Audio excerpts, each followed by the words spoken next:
Alors c'est très simple, mes débuts à la photo ont été faits avec un téléphone. C'est comme ça que j'ai commencé. Et c'est au contact des autres photographes que j'ai vraiment appris aussi d'autres techniques pour faire de la photo. J'adore essayer, j'adore tester et j'adore essayer de repousser un peu mes limites au niveau de la création, la créativité, etc. Et en m'amusant avec de la farine, j'ai créé un portrait.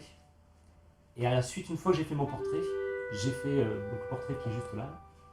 Et une fois que j'ai créé mon portrait, ben, j'ai voulu travailler un peu sur l'ordinateur et voir ce que ça pouvait donner.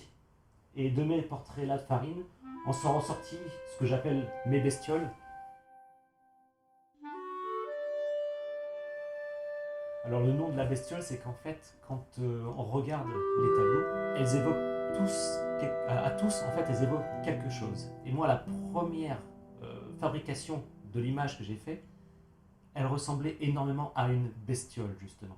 C'est pour ça que le nom est resté.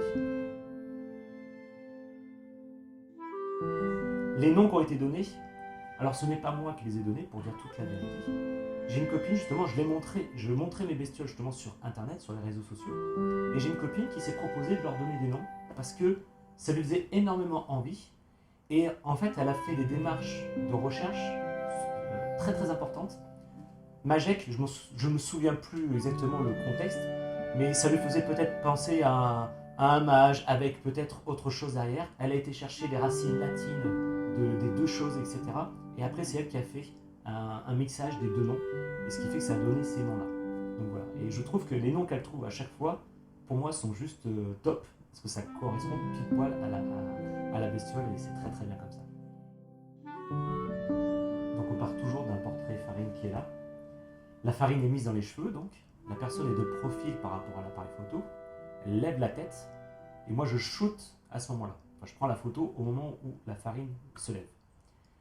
Que ça soit avec de la farine ou avec de la poudre de couleur, le principe est exactement le même. Et ensuite, il y a un travail sur ordinateur qui fait que c'est comme ça qu'on arrive à créer juste une symétrie, qu'on arrive à créer des belles images comme ça. Voilà. Je vais continuer à en faire, je pense que je continue à en faire jusqu'au moment où je me dirai, je pense que là j'ai fait le tour. Et je vais aussi peut-être, un jour, j'arrêterai peut-être ces photos-là pour partir sur autre chose, pour rebondir sur autre chose.